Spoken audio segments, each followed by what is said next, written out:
Hey y'all, welcome back to another video. It's going to be mostly my fall time recommendations for all sorts of genres, and then of course my own personal fall TBR. But let's just get right into it. Let's start off with our historical fiction genre. The first book that kind of comes to mind is The Great Alone by Kristen Hanna. Just side note, this is probably one of my favorite books ever. I absolutely love this book. It was a 5-star read for me. This book is about Lenny and her family. They all moved to Alaska, and this book is all about living in Alaska, preparing for the tough, rough winters of Alaska. But not just that, that's kind of like the main overall plot, but in it there are themes of love, grief, family, mental health. It's just such an atmospheric read too, that's why I'm heavily pushing it for it to be a full-time read, because you just cannot get the setting out of your head. That's one of the things that I absolutely loved about this book. And of course the plot and the characters themselves are just super strong and good. I mean, it was a 5 stars. So I absolutely recommend this book. If you have not read a Kristen Hanna book, let this be your first. This was my first Kristen Hanna book and I do not regret it. It is my favorite of hers actually, and that's saying a lot because I've now read 2 other books, so 3 in total by this author, and this is still my favorite. Next up is actually one of my current reads. It is The God of the Woods. Now the reason I'm recommending this in the historical fiction genre, because I know this one is also heavily debated to be like mystery thriller, but in my opinion, if anything, it leans more towards a mystery. It's not really thrilling at all, and I feel like I've seen a lot of criticisms about this book because of that. It's not super thrilling. I feel like you're not really on the edge of your seat. It is a lot slower paced than your regular fast-paced thriller. So it's definitely historical fiction, and it does take place like not back in the day, but in like August of 1975 is kind of the main setting. I do think this is a great fall read because it is still a mystery, so it has those like suspenseful elements, and it takes place in a camp. This is about Barbara, who goes missing at this summer camp. Her family is super wealthy and they own the camp basically, and they've had a prior son who also disappeared, and so it's just stuff is not adding up. We get multiple POVs, we get multiple timelines as well, and it is a little bit hard to follow. I've been mostly listening to this via audiobook, so that also makes it a bit harder to follow. But I recommend, if you have the physical copy, do yourself a favor and check this out, because so far it's pretty good. I'm only about 60% through, so I'm not even completely done with it, but I do think it is a great book to pick up this time of year, especially because it is so popular now. So if you're looking for a historical fiction with a taste of mystery, then definitely pick this book up. Next up is also another one of my favorite authors. I actually have 2 of her books here. It is Kristen Harmel, The Paris Daughter, and The Book of Lost Names. These 2 are historical fiction, tried and true. This one has definitely more of a romance subplot. This one's more about like womanhood, motherhood, and all of those great things. Both of these are World War II historical fiction books, but these just definitely give me some fall vibes. I don't know why. I feel like historical fiction as a genre gives me more fall vibes just because it is a little bit slower pace. There's more plot, there's more character study, and these 2 definitely give that. This book, in my opinion, was a 5-star. This one was like a 4.5. I still definitely recommend these 2. And if you have read The Nightingale by Kristen Hanna, I think you would absolutely adore this book because it's also a World War II book, and it's about womanhood and motherhood, so it definitely has similar themes. And then this one I just absolutely love because, again, I am a romance girly at heart, and this one had a very strong romance subplot, but I still recommend both of these for the fall time if you're looking for a new historical fiction book to pick up. Next up, let's move into the fantasy genre. Now, I haven't read too many fantasies, but the ones that I have, I feel like are great fall time reads. So the first one up is actually one of my reads from last month. It's The Invisible Life of Addie LaRue. This book has such a reputation, and to me it was still a very good, decent read. I rated this about 3.5 or 4 stars, so definitely still recommendation worthy, and it's definitely a great fall time read. It takes place in New York. There's some like mentions of, you know, colder weather. It's a fantasy with like definitely some magical realism in there. It's mostly about this girl named Addie LaRue who back in the day made a wish for her to just be able to experience life in more ways than the way she's currently living. I don't want to say too much and give away like major points of this plot, so I'm just gonna leave it at that. But if you have seen The Age of Adeline, which is a movie, this is very similar vibes to that. It's like time travel a little bit. It does have a romance subplot as well. It takes place in New York. I feel like New York is always giving fall time vibes, so I definitely recommend this if you have not picked it up. Next up, another really famous and popular fantasy book. It is Fourth Wing by Rebecca Yarros. This was one of my first fantasies, and I actually read this last year towards the end of the year, and I definitely recommend it again for this time of year. I feel like fantasies especially just kind of thrive during the fall because it's just kind of more cozy. There's like high stakes, there's a bit more like, I guess, just like imaginary characters, because at the end of the day these are fantasy books. But this one is definitely really good if you want romance, strong romance subplot, if you want dragons, if you liked Game of Thrones but you want more of a younger demographic, maybe not as gory. And maybe, I don't want to relate it to Game of Thrones because it's not that alike, it's just the dragons that kind of got my head turning that way. So if you want a little bit of a taste of what that could be like, then I definitely recommend this one. I gave this 4.5 stars when I read it last year, and I definitely recommend. Now the next one you're probably gonna guess because I did just mention it, but it is actually Game of Thrones. Now, I don't recommend you read a tiny copy like this because it's literally super long and there's like Bible type of font and thin pages.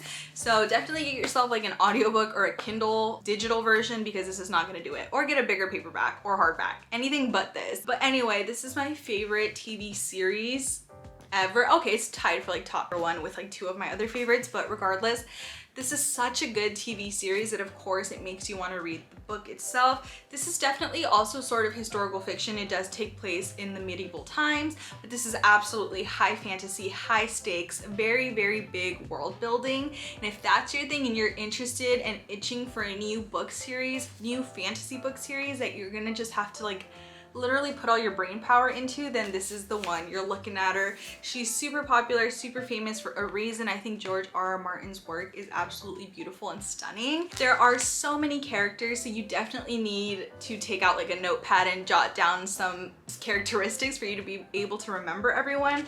There is a map, of course, like any good fantasy. So I absolutely recommend this. This is a book series and I'm on maybe the 3rd book out of 6 or 7. The 7th one, I think it's the 7th one that is not published yet. But regardless, it is so worth reading. These characters are some of my actual favorite fictional characters ever. And if that doesn't intrigue you, I don't know what will. Now, my favorite genre to read is romance, but when I was trying to think of different romance recs for this time of year, I really didn't come up with too many. I did come up with 2 though. One of them is Butcher and Blackbird by Bryn Weaver. This is a trilogy, and this one is definitely giving fall vibes, mostly because it is about 2 serial killers, but it is a romance at the end of the day. So if you want definitely more of kind of like a dark romance, a very spicy romance, a very fast-paced romance with funny banter, then this is your book. I read this actually like a month or 2 ago, so it's still pretty fresh in my head, and I rated this about a 3.75, 4 stars, so absolutely recommend. It is a trilogy and I am looking forward to reading the 2nd book. Yeah, it just is so funny, and I liked the kind of outrageousness aspect about it because it's 2 serial killers who fall in love, who kill bad guys. Like, that's basically all this is about. The next book I actually do not own, but it is Pack Up the Moon by Kristen Higgins. This book is so special. It is so emotional, and that's I think why I picked it for this time of year. During the fall time, I feel like I want something a bit more deeper than just like a surface level rom-com, and this one has that emotional depth.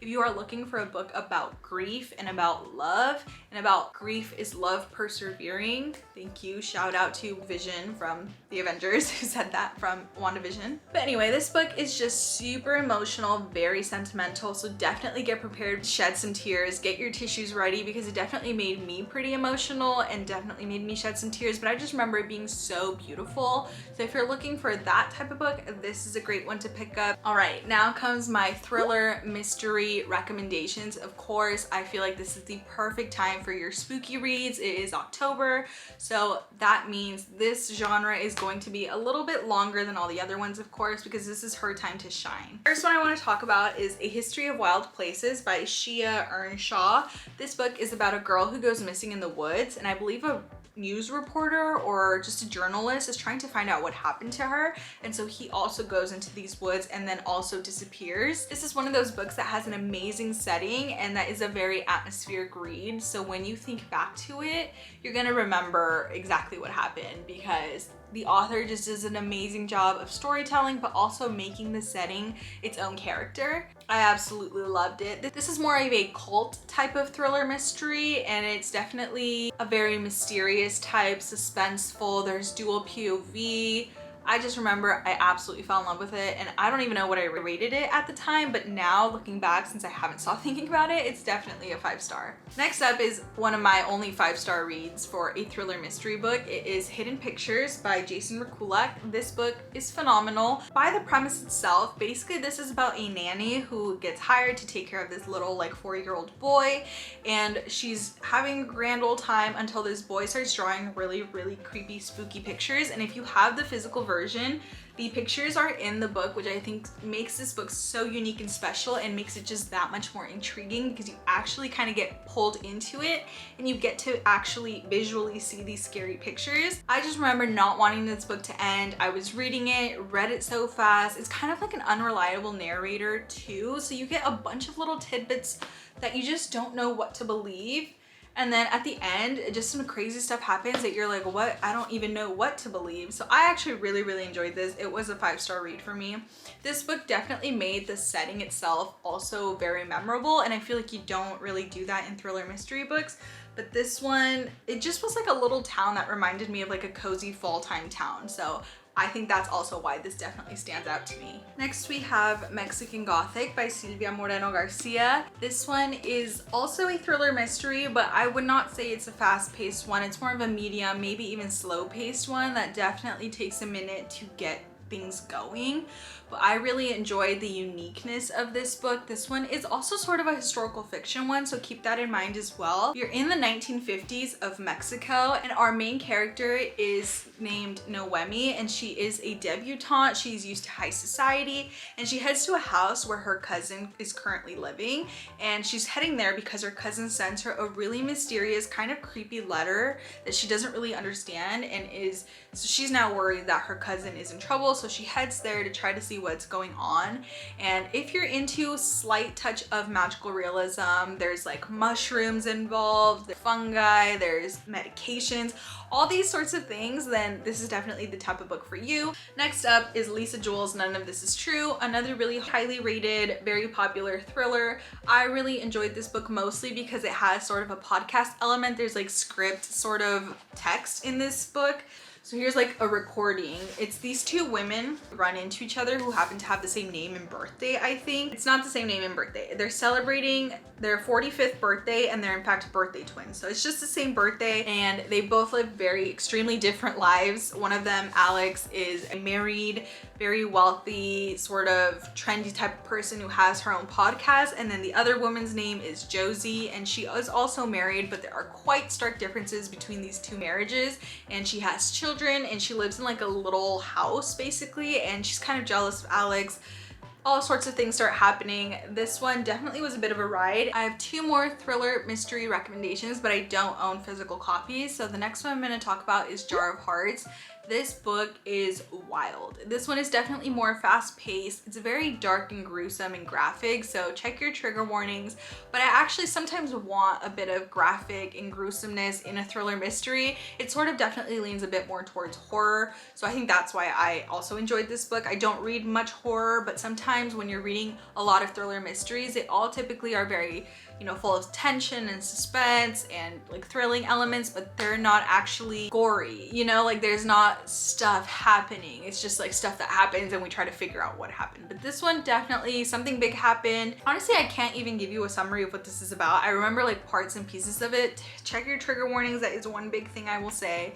But I just remember by the time I finished reading this book, it definitely took my breath away. I could not believe what had happened. And the last one I want to talk about is Pretty Girls by Karen Slaughter. This one also falls into the graphic gruesome sort of level. This one is about 3 sisters. They're all kind of living separately. 2 of them are still like together in the same timeline because one of them actually went missing and completely disappeared.